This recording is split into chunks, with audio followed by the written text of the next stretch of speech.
Mateus capítulo 12. Porque qualquer que fizer a vontade de meu Pai Celeste, esse é meu irmão, irmã e mãe. Versículo 50. Como um sinal distintivo da Igreja Adventista do Sétimo Dia, a observância do quarto mandamento tem sido alvo de muitas discussões entre as demais denominações cristãs que defendem a guarda do domingo, ignorando o fato de ser esta uma doutrina de origem pagã e que em nenhum lugar na Bíblia encontramos qualquer texto que autorize a mudança do dia de guarda. Desde o Éden, antes mesmo da queda do homem, o Senhor já havia estabelecido o sétimo dia como um memorial da criação, um dia de especial comunhão entre a criatura e o Criador, um dia de descanso, de santificação e de bênção. Gênesis capítulo 2, versículos 1 ao 3.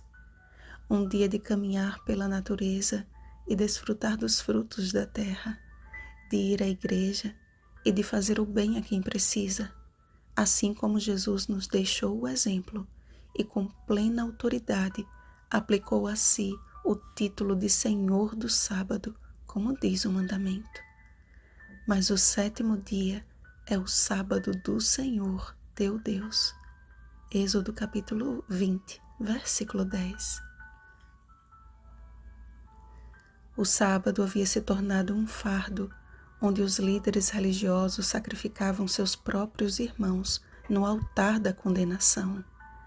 Estavam sempre atentos a fim de manter o rígido cumprimento de suas normas sabáticas, esquecendo-se que o quarto mandamento foi estabelecido por causa do homem, e não o homem por causa do sábado. Marcos capítulo 2, versículo 27. Misericórdia quero e não holocaustos. Deve ser o princípio norteador de toda a obediência. Quando isto não é praticado, corremos o sério risco de viver uma tradição legalista e farisaica, perdendo de vista o principal objetivo do sábado, a comunhão com o Criador e uns com os outros. A cura do homem da mão ressequida e todas as demais curas realizadas em dia de sábado ilustram o desejo de Jesus de desfrutarmos de seu dia especial de restauração e alegria. E isto é lícito, ou seja, está em conformidade com a lei do Senhor do sábado. Além de ter exemplificado a verdadeira observância do sétimo dia, Jesus também revelou o espírito humilde que deve reger a vida de todo servo de Deus. Ao pedir que o não expusessem à publicidade, Jesus não estava apenas preservando o seu ministério de maiores perseguições, mas também de igualar a aqueles que o perseguiam.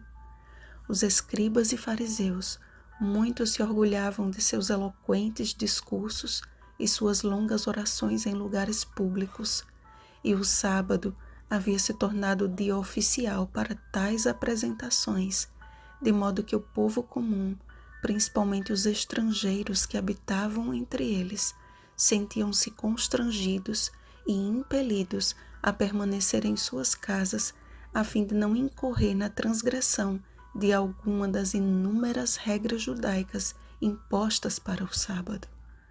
Definitivamente, o sábado não era um dia alegre, mas havia se tornado uma penosa tradição.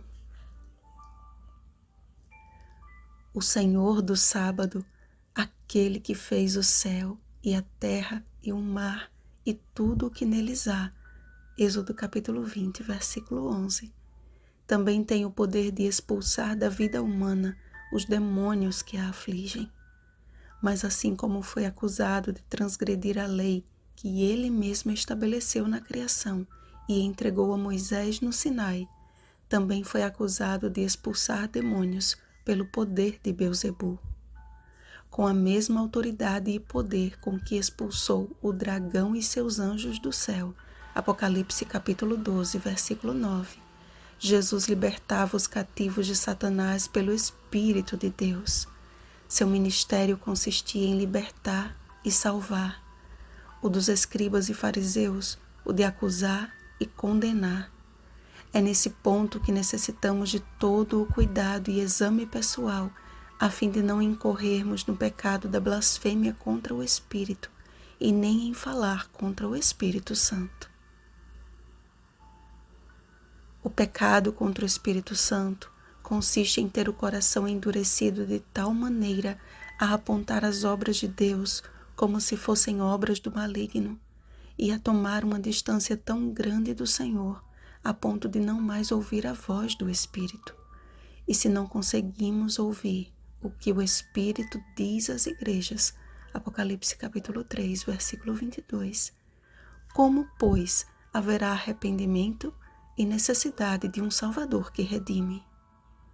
Em um mundo materialista, onde coisas valem mais do que pessoas, estamos sendo sacudidos por um vírus mortal que tem despertado muitos a rever os seus conceitos. E são estes que estão caindo em si, que olhando para Jesus, encontram nele a verdadeira liberdade e o prazer que há na obediência motivada pelo amor. Desta forma, o sábado torna-se um dia de alegria e de esperança, e as obras do Espírito são reconhecidas e aceitas. Jesus nos convida a experimentarmos tal comunhão diária com Ele, de modo que nossa boca manifeste que nosso coração está cheio do seu Espírito.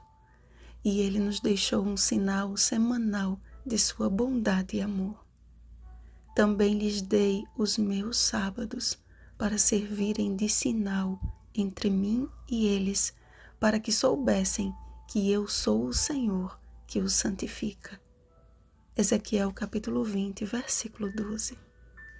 Que seja feita a vontade do Pai Celeste em nossa vida e faremos parte da família de Jesus, que muito em breve estará para sempre adorando o Senhor de um sábado a outro. Isaías capítulo 66, versículo 23.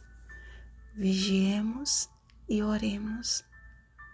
Bom dia, família de Jesus. Rosana Garcia Barros.